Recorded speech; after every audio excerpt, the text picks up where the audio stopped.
Buenas tardes, queridos amigos. Estamos comenzando nuestro café con Daniel. El sábado hoy coincide en el espacio que hacemos siempre nuestra sabatina, este nuevo espacio que ya esta es la sexta salida que tiene. Aquí me preguntaba el otro día que por qué los números romanos.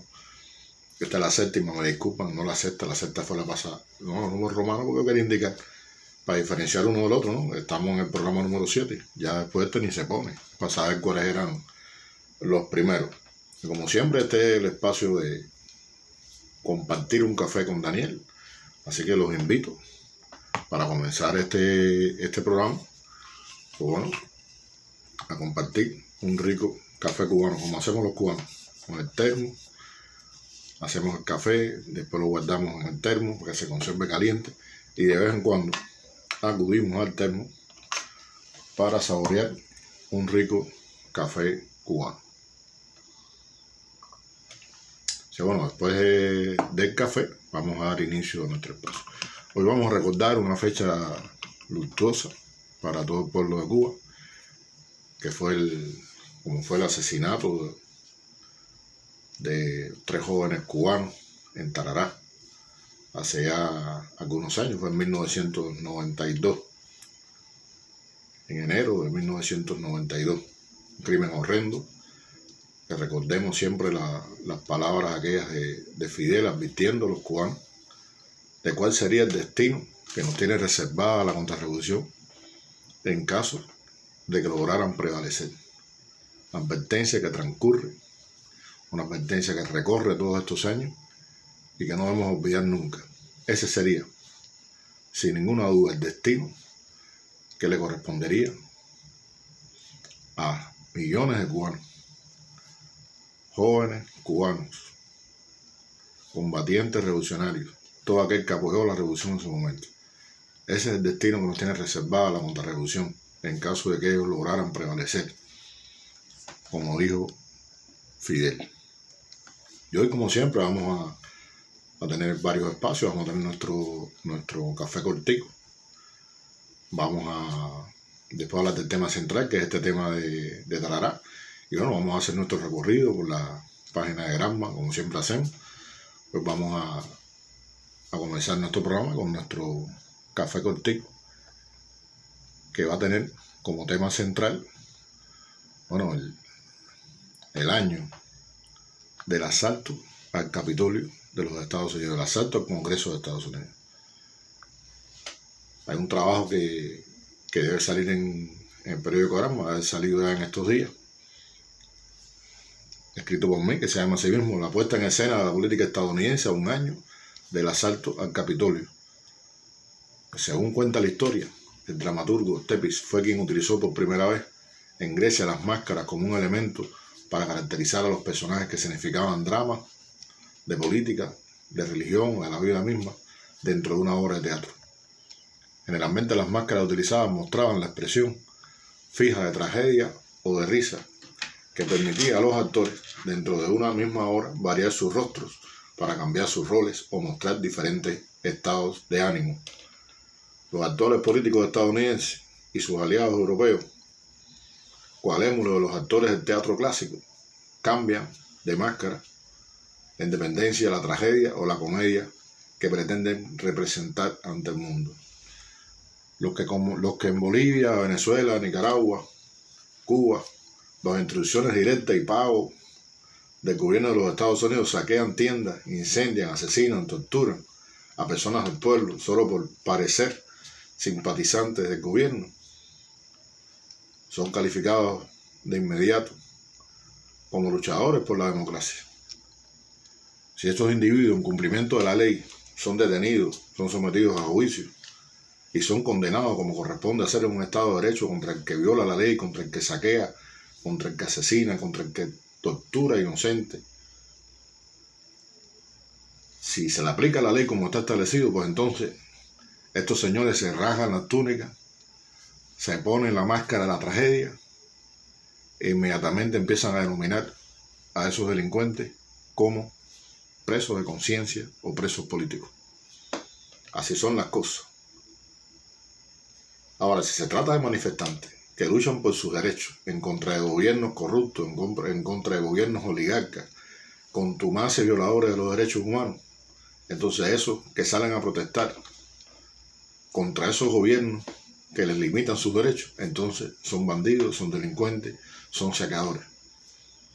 Y son reprimidos, golpeados, torturados, desaparecidos, en nombre del poder del 1%, ese poder de los muy ricos y poderosos que domina en este mundo. Y no me estoy refiriendo cuando hablo de los manifestantes, por eso hago la aclaración con este punto más abajo, de aquellos que salen a manifestarse porque consideran que sus derechos están conculcados o sencillamente porque en un momento de escasez, como ha pasado aquí en Cuba, como pasó en 11 de julio, alguna gente salió a protestar, movido por la situación tremenda que el país vivía, entre otras cosas por el mismo bloqueo que aplica el gobierno de Estados Unidos, que busca exactamente eso, que busca generar descontento, escasez, para que la gente se lance a la calle a protestar contra el gobierno, como está establecido en todos los documentos secretos, en todos los documentos, en todos los planes de acción encubierta contra Cuba desde el año 1962, como establecía aquel plan que lo decía con toda claridad, a reducir el comercio cubano, causar escasez, afectar el salario real de la gente, para que la gente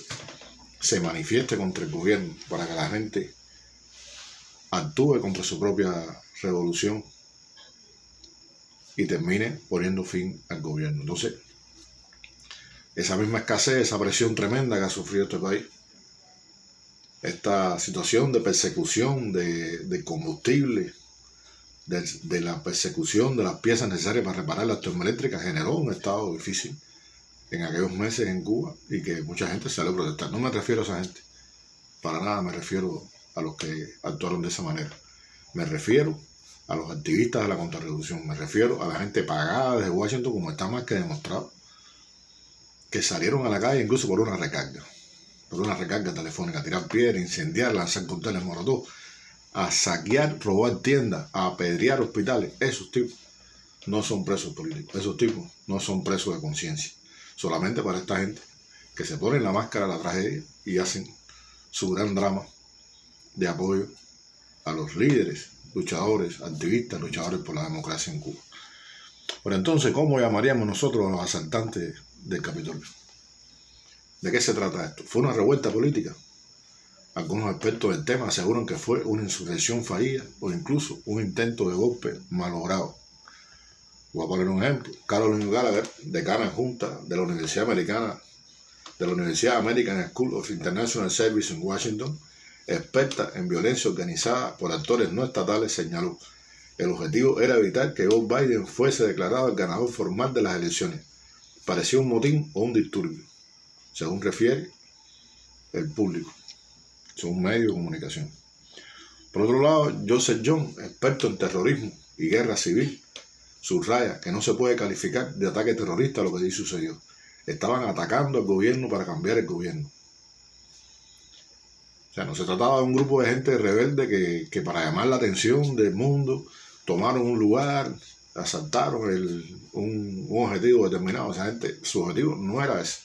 Su objetivo era impedir, porque ahí estaba funcionando el colegio electoral, impedir que Joe Biden asumiera la presidencia de los Estados Unidos.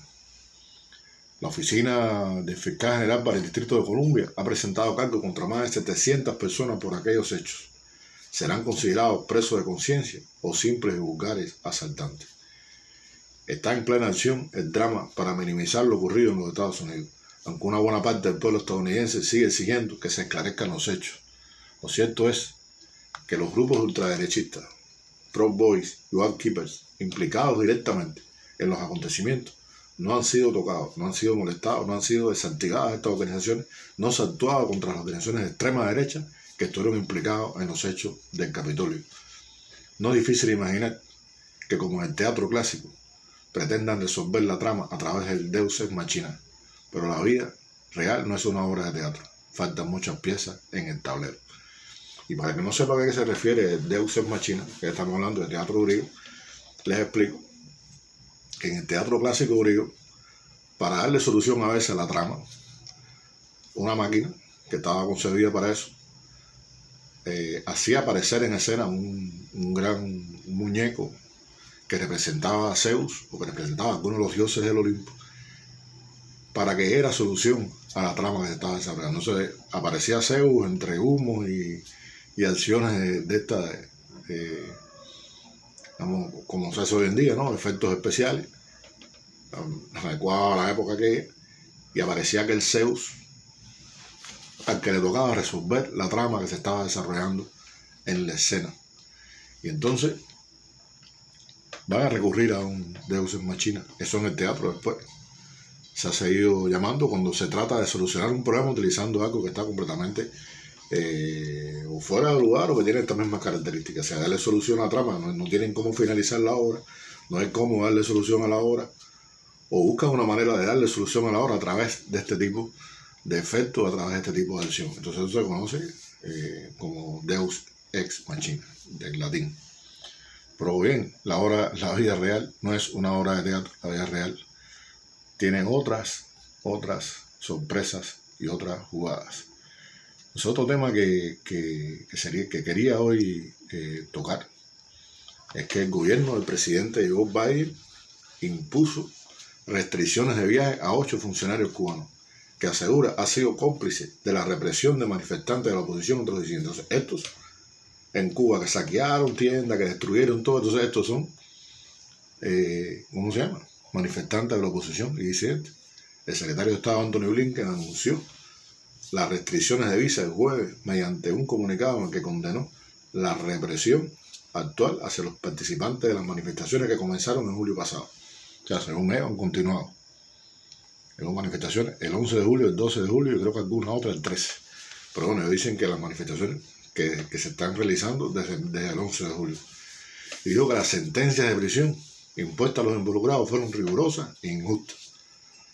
No se dieron a conocer los nombres de los funcionarios, pero Blinken dijo que todos están conectados con la detención, condena y encarcelamiento de manifestantes pacíficos. Oiga, manifestantes pacíficos, personas que lanzaron cócteles Molotov, que incendiaron y rompieron carros, que atacaron estaciones de policía, que lanzaron piedras contra hospitales, que saquearon tiendas, rompieron vidrieras, saquearon, que robaron tiendas. Son manifestantes pacíficos, como les decía. Ellos se cambian la máscara en dependencia de la escena que quieran representar. Es un doble rasero, todos conocemos cómo actúan estos señores en todas partes del mundo. Es un tercer elemento antes de entrar al tema central de hoy, que tiene que ver con lo que está sucediendo en Kazajstán. Lo que está sucediendo en Kazajstán con la toma de aeropuertos, incendios en la antigua sede presidencial, saqueos masivos.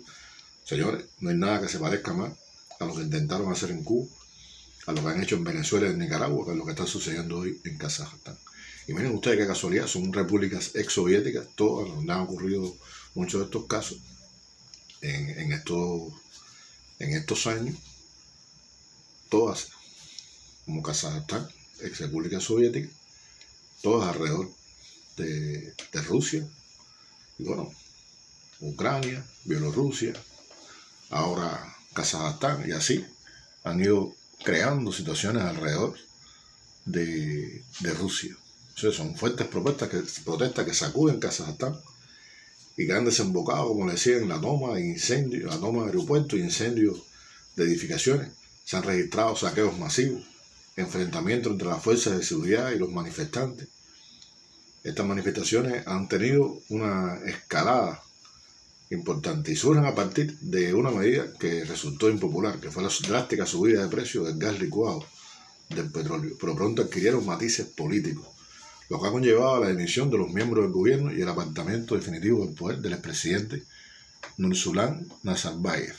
Pese a las concesiones de las autoridades, las protestas se han recrudecido y el mandatario actual del país, Kasym-Jomart Tokayev, decretó el estado de emergencia en todo el territorio nacional. Oye, me parece copiado al papel carbón de las cosas que nosotros sabemos y que nosotros conocemos, que se preparan y se realizan. Y no es una casualidad que esté, por supuesto, que es un país de la antigua Unión Soviética y cercano a Rusia. Ya haciendo uso de su derecho, han solicitado ayuda a un grupo de países que componen como integrantes de la antigua Unión Soviética para enfrentar estos sucesos. Veremos al cabo de los días, bueno, cómo finalizan estos acontecimientos de extrema gravedad en Kazajstán. Entonces vamos a hacer una breve parada para tomar café y entrar en el tema central de hoy, no sin antes, cafecito, no sin antes dar un vistazo a nuestro periódico Granma. Entonces vamos a hacer una pequeña parada, le damos un vistazo al diario Granma y continuamos. Bien, señores, como siempre digo, si usted quiere saber la verdad de Cuba, lea el periódico Granma. Granma, órgano central de nuestro Partido Comunista, el diario del pueblo de Cuba, donde usted puede encontrar la verdad sin manipulación de ninguna clase sobre Cuba y sobre lo que acontece en el resto del mundo. Así que les invito a leer nuestro diario Granma. El que tiene acceso a Granma Internacional, y lo voy a poner dentro de unos días, les prometí poner el cupón para el que quiera suscribirse, pues tenga la manera de hacer desde cualquier lugar del mundo para recibir el periódico Granma en su casa. Pero bueno, eso lo pondremos más adelante en otras transmisiones y iremos poniendo el cupón para que lo vean.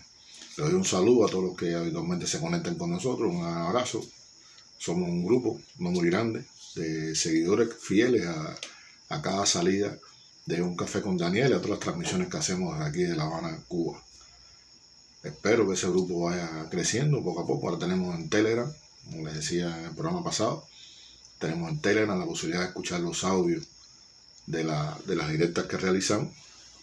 Y bueno, vamos a seguir con nuestro espacio, con nuestro programa, ganando en seguidores y ganando en personas que nos escuchan. Hasta ahora somos, digo, un grupo chiquito, no es un grupo muy grande, no quiero aparentar lo que no es. No soy un youtuber, no soy un influencer, soy sencillamente un profesor, un periodista que comparte ideas con un grupo de amigos que acostumbran a seguir fielmente este programa. Entonces vamos a hacer el recorrido con nuestro diario Granma de hoy, 6 de enero.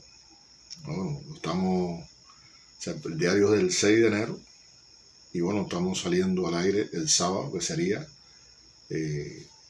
7, 8 de enero, que estaría este programa saliendo al aire.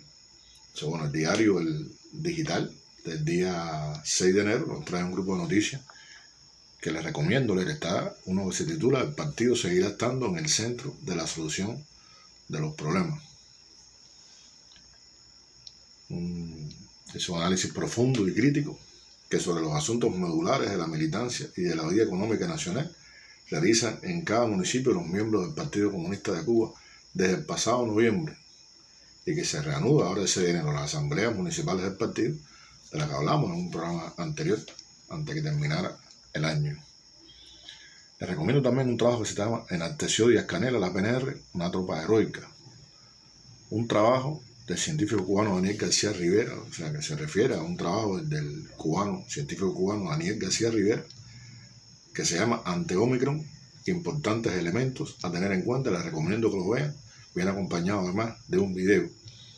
Ahí el científico cubano advierte hace unos días, a través de su perfil en Facebook, sobre la implicación de las 32 mutaciones que presenta Omicron en su estructura.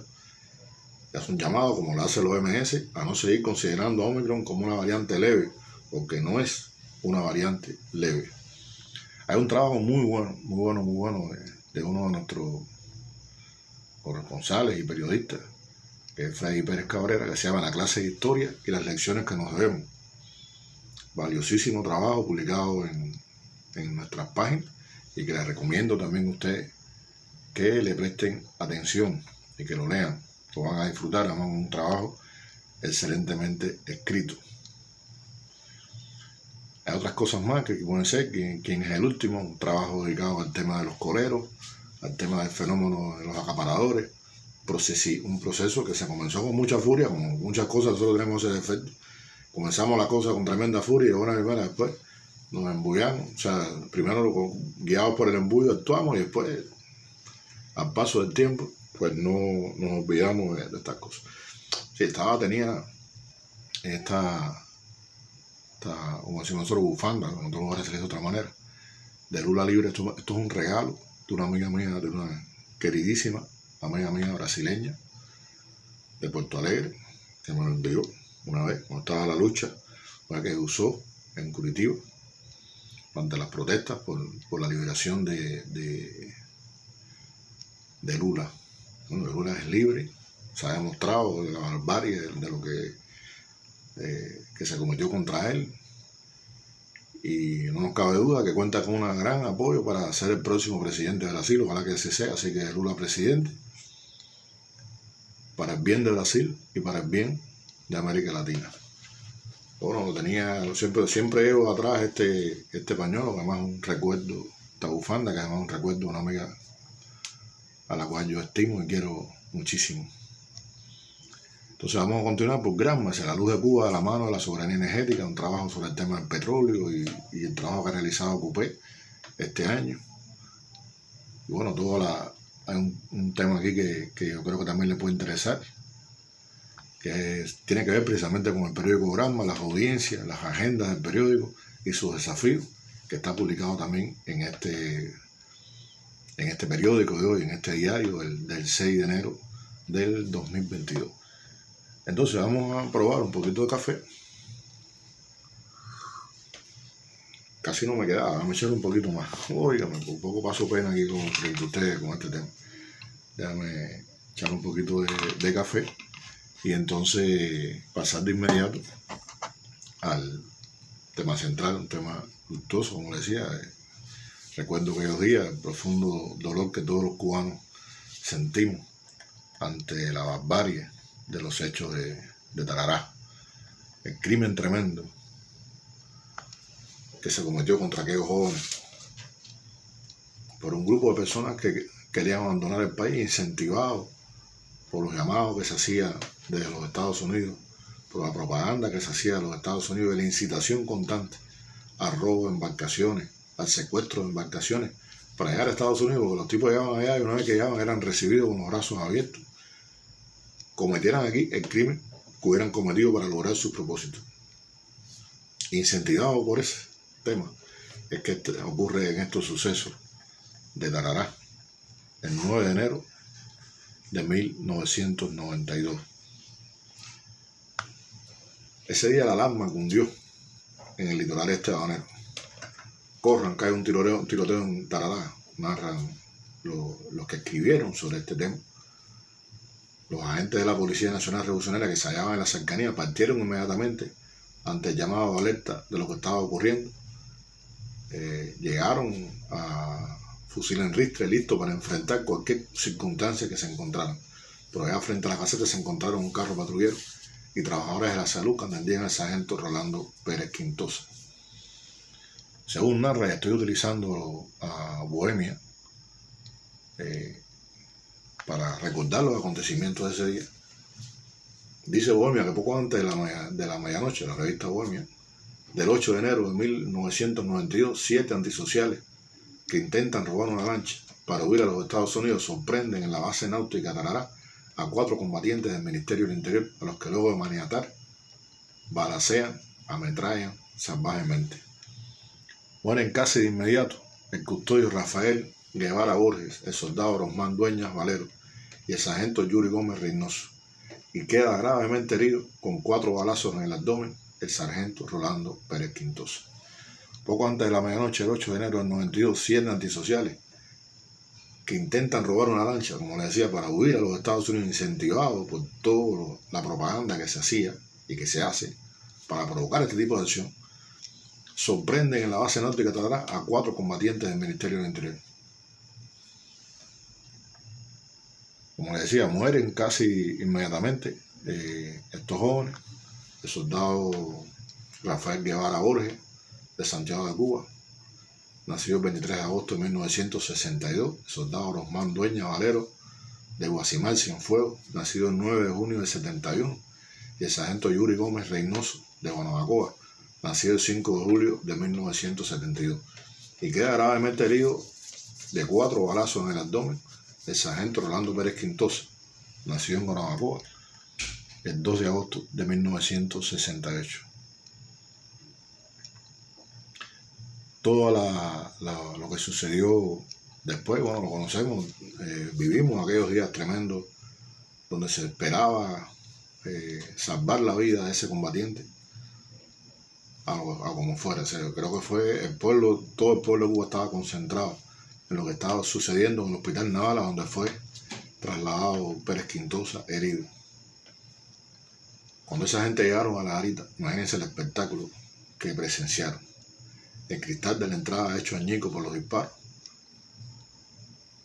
casquillo de proyectiles procedentes de un AKM y de una pistola Makarov, una máquina de escribir, el televisor, la radio parecían irreales, como narra Bohemia, en el medio de aquella ordalía de sangre, y entonces amarrados, indefensos, muertos, los guardafronteras Orosmán Dueña. O sea, el guardafrontera Orosmán Dueña, que se hallaba sobre un buró con una herida de arma blanca en la parte superior de la cervical, mientras que el CDP Rafael Guevara, cerca de él, había sido apuñaleado en el estómago. Después se supo que Pérez Quintosa, al escuchar los disparos, acudió en auxilio de sus compañeros. Al enfrentar a los 7 asaltantes encabezados por el violador, cayó luego de 4 balazos. Los asesinos lo creyeron muerto, pero no pudieron abandonar el país tal como era su plan inicial, porque todas las embarcaciones estaban desactivadas. O sea que fue, además, inútil todo lo que hicieron. Esta gente, como les decía, movido por la propaganda esta que incentivaba las salidas ilegales, narraron, una de las mujeres participantes en estos sellos cuenta que llevaban poca agua porque el viaje iba a ser rápido, como en las películas. Imagínense ustedes. Iban tras el sueño americano con la esperanza de acogerse, por supuesto, a la ley de ajuste cubano. Y como no pudieron hacerse a la mar con las embarcaciones, regresaron a la garita para no dejar testigos. O sea que hubo toda una intención en el crimen que cometieron. La acción coordinada de los combatientes del Menín y el pueblo logró la rápida captura de este grupo de asesinos, que posteriormente fueron juzgados por los tribunales revolucionarios. Como les decía, recorrió a todo el pueblo, conmocionó a todo el mundo la noticia de lo que estaba sucediendo. Y la gente estuvo pendiente todo el tiempo de la televisión, de las noticias, de lo que se estaba realizando en el Hospital Naval Luis Díaz Soto para salvarle la vida a Rolando Pérez Quintosa. Y Rolando Pérez Quintosa le vino esos días ejemplo de resistencia para el pueblo cubano. Pero era una pelea difícil, una pelea contra la infección que no daban tregua. Y algo importante, se necesitaba un producto farmacéutico que solo se fabrica en los Estados Unidos. Se iniciaron los trámites, las gestiones por parte del gobierno cubano para obtener ese medicamento para salvar a Pérez Quintosa. Ahora, ¿cuál fue la respuesta? Si es para un paciente cubano, no, dijeron las autoridades del vecino norteño. El medicamento llega al fin a través de un tercer país, gracias a amigos que siempre tenemos, pero ya era muy tarde. La infección había dominado todos los órganos vitales. Está tan generalizada que era imposible salvar la vida al joven cubano. La entonces administración que regenté en Washington emite una declaración oficial en la que sigue negando los fármacos. O sea, incluso ya cuando era imposible salvar la vida de este joven, la administración de esos momentos en los Estados Unidos seguía negando los fármacos necesarios para salvarle la vida.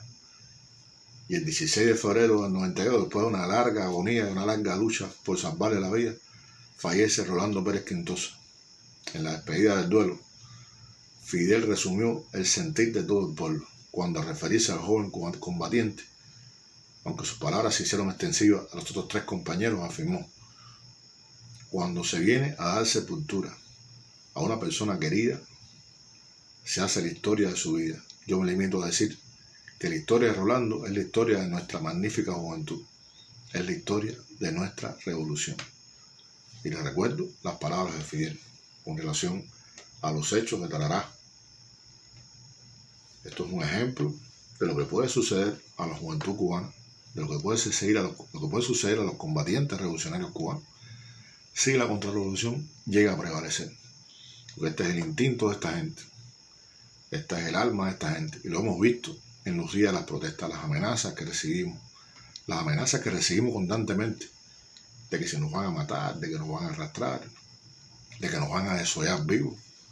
Se ha escuchado, yo puedo hacer una verdadera colección, una antología de las amenazas que he recibido y los que hemos recibido muchos compañeros por parte de la contrarrevolución cubana. Amenazas que no les queda la menor duda que son capaces de hacer.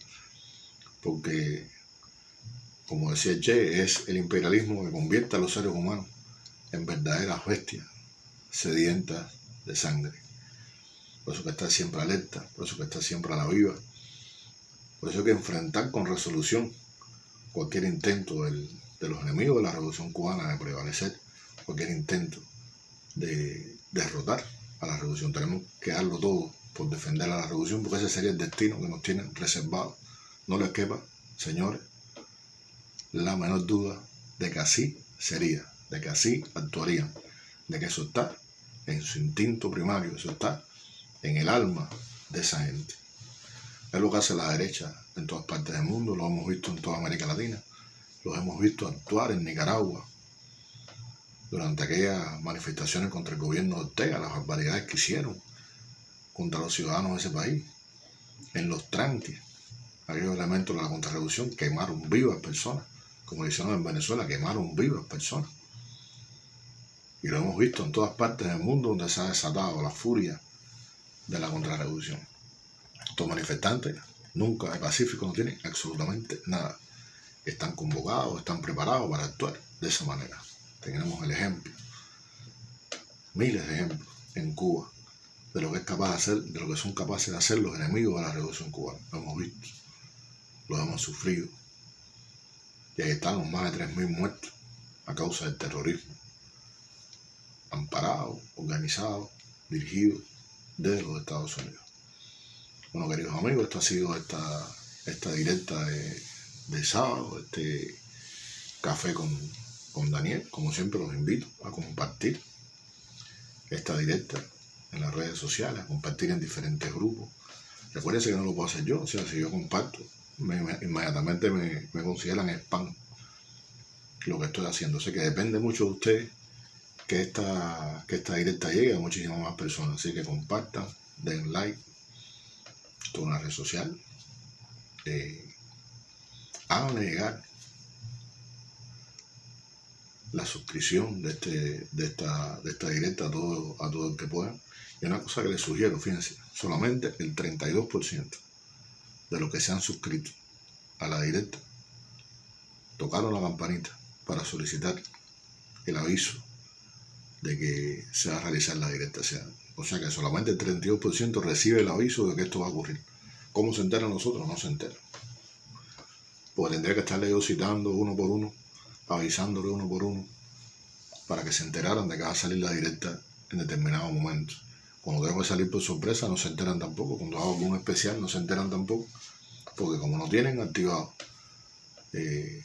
los avisos que se hacen a través de la famosa campanita, pues entonces no se enteran de que el programa está saliendo al aire o que va a salir al aire. Así que les sugiero, les pido que si quieren tener a tiempo el aviso, pues sencillamente toquen la campana y seleccionen qué tipo de aviso quieren recibir con relación a un café con Daniel. Así que bueno, queridos amigos y amigas, un gran abrazo, muchas gracias por acompañarme. Todas las sugerencias que me han hecho las estoy teniendo en cuenta, las tengo en lista, van a ir saliendo poco a poco, vamos preparando poco a poco los programas que me han sugerido. Y bueno, les recuerdo que el 6 que apareció, el número romano, no significa más nada que el número del programa. Lo hacía en un inicio para saber diferenciar y para conocer cuál es el número de programa que estamos saliendo. Y ahora en adelante no lo vamos a utilizar más porque no es necesario. Eran los primeros para marcar los primeros programas de este espacio que compartimos con ustedes. Así que un gran abrazo, queridos amigos. Nos vemos. Ha sido Raúl Antonio Capote, desde La Habana, Cuba, en un café con Daniel. El 9 de enero de 1992, la noticia de lo ocurrido en Tarará envolvió de luto y dolor a la población cubana. En su afán por salir del país a cualquier costo, elementos antisociales sorprendieron a los combatientes del Ministerio del Interior, el soldado Orosmán Dueñas Valero, de Tropas Guardafronteras, el sargento de tercera Yuri Gómez Reynoso, de la Policía Nacional Revolucionaria, y el custodio Rafael Guevara Borges, a quienes neutralizaron, maniataron y después mataron. En el hecho, el sargento de primera Rolando Pérez Quintosa fue herido gravemente en desigual combate. 37 días después, tras dura lucha por salvar su vida, fallecía. En la despedida de duelo de este combatiente del Minin, el comandante en jefe afirmaba: asesinar a hombres desarmados y amarrados es sencillamente monstruoso y da la idea de lo que podría esperar nuestro pueblo, de lo que podrían esperar nuestros jóvenes, nuestros estudiantes, nuestras madres, nuestros combatientes, de la contrarrevolución, de la reacción y del imperialismo, si lograran imponer sus designios en esta tierra, si lograran aplastar la heroica resistencia de nuestro pueblo. Los 7 implicados en el atroz crimen fueron detenidos en poco tiempo, pero el dolor por la pérdida persiste y la causa de sucesos como este también persiste: la ley de ajuste cubano. Norma Marta del Río, Sistema Informativo de la Televisión Cubana.